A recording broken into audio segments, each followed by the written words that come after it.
먼저 국민의례가 있겠습니다. 국민의례는 애국가 반주에 맞춰 국기에 대한 경례를 하겠습니다. 모두 단상에 위치한 국기를 향해 서주시기 바랍니다. 국기에 대하여 경례.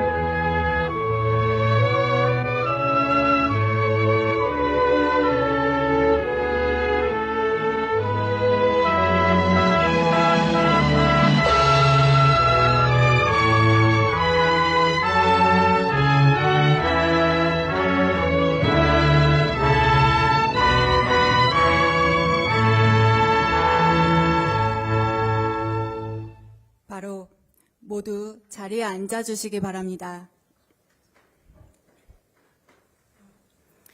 지금부터 인도 동포 간담회를 시작하겠습니다. 안녕하십니까? 저는 오늘 행사의 사회를 맡게 된 조혜정입니다. 이렇게 뜻깊은 행사에 사회를 맡게 되어 매우 영광스럽습니다. 첫 순서로 참석 동포를 대표하여 조상현 제인도 한인회 총연합 회장님께서 환영 인사를 해주시겠습니다.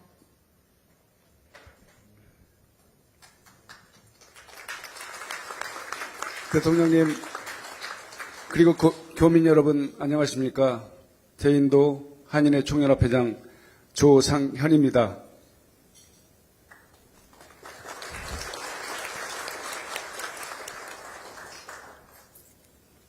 인도 전역 동포사회를 대표하는 8개 지역 한인 회장님들, 그리고 각계 대표로 참석하신 교민 여러분들과 함께 대통령님의 인도 국빈 방문을 진심으로 환영합니다. 여러분, 뜨거운 박수로 우리 이재명 대통령님 네 분을 환영해 주시기 바랍니다.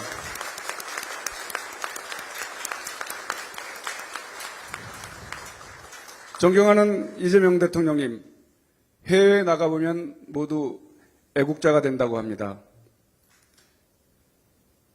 인도 한인사회를 비롯한 대다수 재국민들은 2024년 12월 3일 밤 계엄으로 촉발된 조국 대한민국의 위기 상황을 접하고 단 하루도 편히 잠든 날이 없었습니다. 그뿐만 아니라 그 분노와 부끄러움에 팔아른 재국민의 몫이었습니다. 절대 다수의 국민 편에서 슬기롭게 내란을 극복하고 특히 해외에서도 더 이상 창피한 대통령이 아닌 자랑스러운 대통령이 되셔서 우리 인도를 방문해 주신 대통령 참으로 영광스럽고 자랑스럽고 감사하게 생각합니다. 존경하는 대통령님, 대통령님의 업무 스타일을 고려할 때 인도에 대해서 상당 부분 파악하고 오셨을 것으로 짐작되기 때문에 일반적인 소개나 수치 중심의 설명을 생략하고 인도 현재 한류와 관련된 현장 분위기를 중심으로 간략하게 환영사에 보탤까 합니다. 인도는 다른 나라에 비해 늦은 감이 있지만 K-팝, K-드라마, K-푸드 등의 한류가 빠르게 확산되고 있고 젊은 층을 중심으로 한류가 소비되고 있으며 더불어 한국 문화에 대한 관심이 갈수록 높아지고 있습니다. 많은 사람들이 한류를 체험하기 위해 현지 한국 식당을 찾고 한국 여행을 가고 싶어 합니다. 한류가 자리 잡기 쉽지 않은 완고하고 보수적인 인도의 분위기가 빠르게 변하고 있다고 볼 수 있겠습니다. 이런 흐름 속에서 진출 기업들과 업종을 망라한 중소상공인들 역시 인도 시장에서 성과를 확대해 나가고 있으며 중산층을 비롯한 소비계층에서는 한국 제품에 대한 신뢰도가 상당히 높습니다. 대통령님께서는 취임사에서 외교의 지평을 넓히고 국제적 위상을 높여 대한민국 경제 영토를 확장해 나가겠다고 하셨습니다.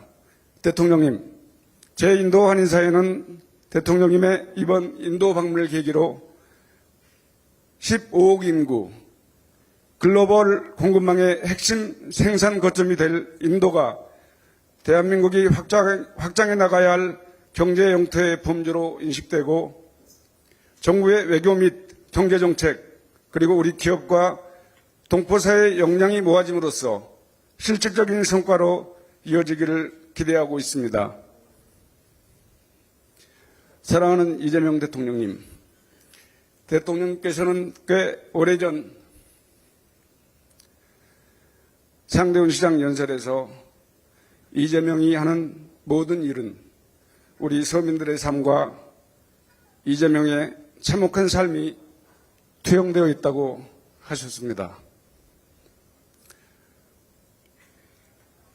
그리고 대통령이 되셔서 실제로 국민의 삶을 가장 중심에 두고 국정을 운영하시는 것을 인도에서나마 미디어를 통해서 매일 접하고 있습니다.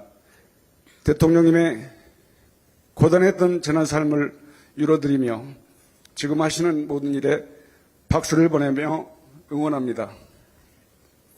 우리 대한민국 국민과 대통령님 네 분의 앞날에 무궁한 영광과 건강과 안전이 함께하기를 희망하며 대통령님 네 분의 인도 방문을 다시 한번 환영합니다. 감사합니다. 네, 조상현 회장님의 따뜻한 환영의 말씀 감사합니다. 다음은 대통령님께서 동포 여러분들께 따뜻한 격려의 말씀을 전하시겠습니다. 대통령님을 무대로 모시겠습니다.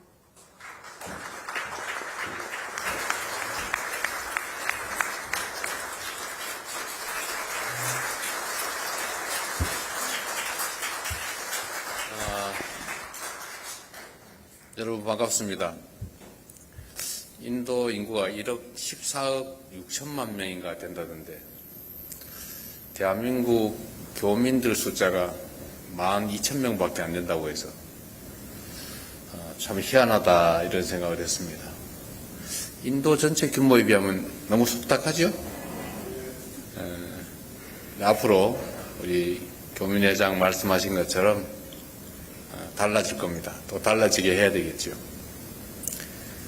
인도는 정말로 큰 시장이기도 하고 앞으로 정말 미래가 크게 기대되는 나라입니다. 사람들이 잘 모르는 것 같아요. 인도가 어느 정도로 큰 나라인지. 대체적으로 중국이 인구가 가장 많지 않나? 이렇게 생각하고 있는데 이미 중국 인구를 제쳤다는 거 아닙니까?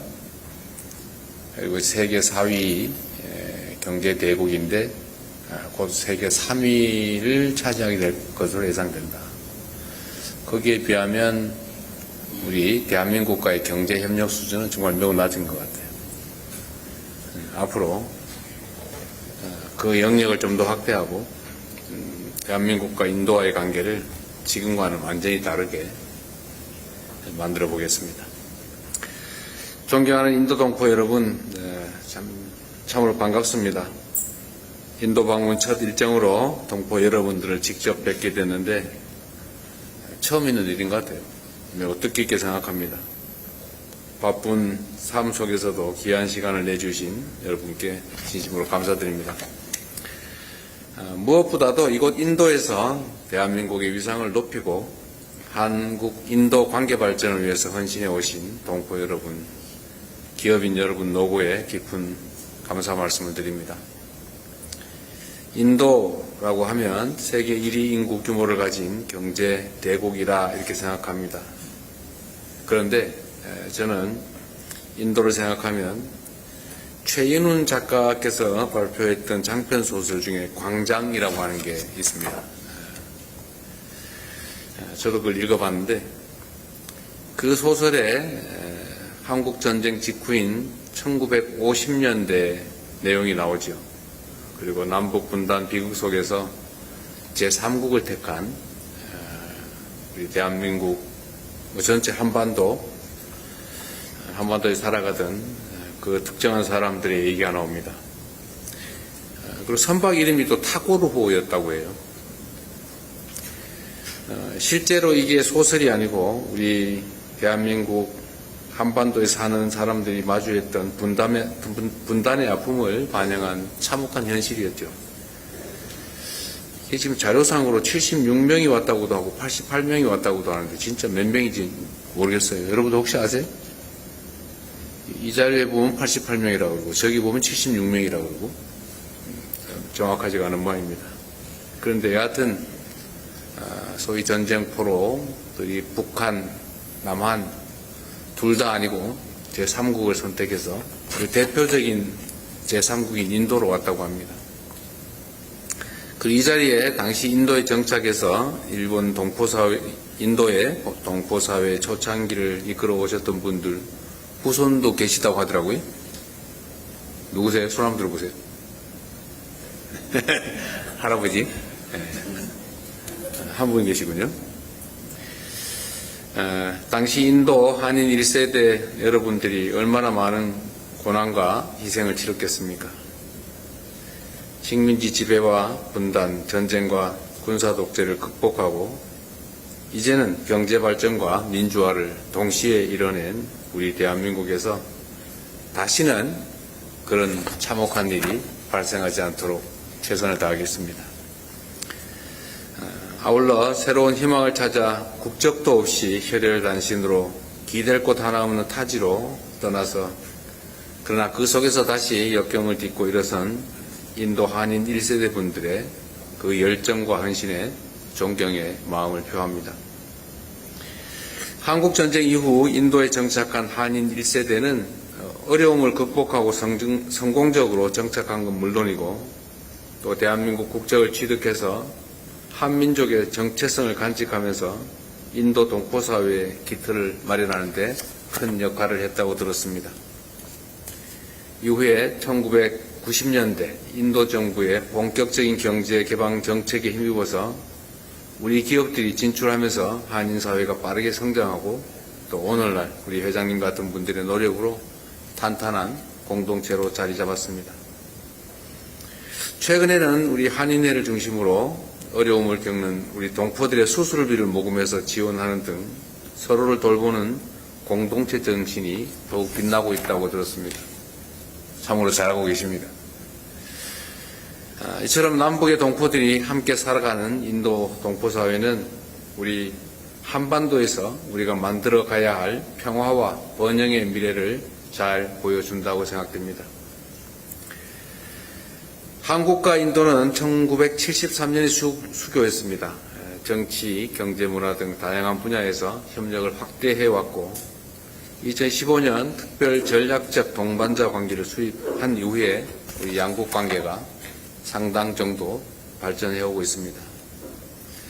그러나 사실 말씀드렸던 것처럼 그렇게 크게 확장되지는 못했습니다. 제가 조금 전에 인도 외교장관하고 잠깐 얘기를 했는데 물론 내일 모디 총리와 또 대화하게 되겠지만 인도 당국 역시 이 대한민국과 인도 간의 협력 관계가 상당히 오랫동안 정체돼서 충분히 만족스럽지 못하다는 점에 대해서 공감했습니다. 베트남이 우리와 교류하는 큰 교류 상대국이긴 한데 그렇다고 하더라도 우리가 베트남에 진출한 한국 기업이 한 10,000개쯤 됩니다. 근데 여기는 760개라든가 600몇십 개라든가 그것밖에 안 된다고 해요. 교민 수도 아까 말씀드린 것처럼 12,000여 명이 불과하다. 인도가 가진 그 큰 잠재력에 비하면 한국과 인도 간의 협력 수준은 상당히 낮다고 하는 점에 대해서 인도 당국도 동의합니다. 그래서 아마 내일의 정상회담을 계기로 아마 한국과 인도 간의 관계는 지금과는 완전히 다른 차원으로 발전할 가능성이 매우 높습니다. 또 우리도 그렇게 노력해야 되겠죠. 인도는 단순한 소비 시장이 아니라 이제는 글로벌 생산과 공급망을 이끄는 핵심 국가가 되었습니다. 그리고 앞으로 더욱 성장할 것입니다. 중동 전쟁의 여파 속에서 공급망 불안정과 글로벌 경제 위기가 상시화되고 있기 때문에 한국과 인도는 서로에게 가장 중요한 전략적 파트너가 될 것입니다.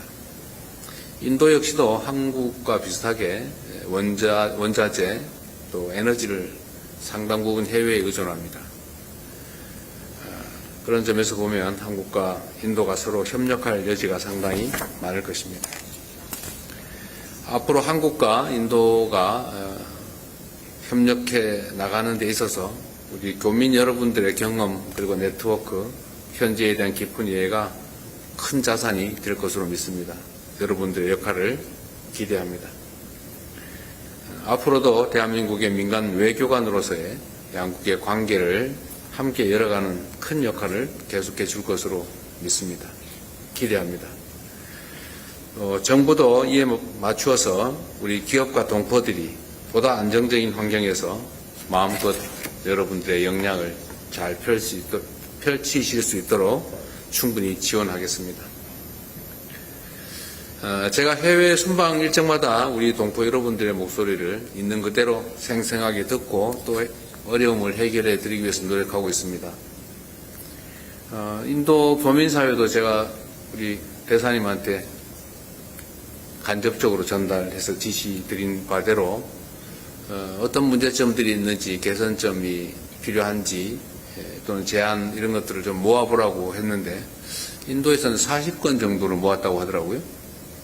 40개밖에 안 될 것 같지는 않은데 앞으로 좀 더 많이 만나시고 또 얘기도 듣고 제안도 듣고 해주시기 바랍니다. 전 세계적으로는 지금 1,400건 정도가 취합이 됐는데 제가 대체적으로 교민 간담회를 하면서 자유롭게 말씀을 하시도록 해봤더니 비슷비슷해요. 대체적으로 뭐 한글 학교 얘기나 아니면 뭐 비자 문제거나 아니면 뭐 투표권 문제 뭐 이런 비슷비슷한데 오늘도 여러분들 원하시면 자유롭게 말씀하실 기회를 드리겠습니다.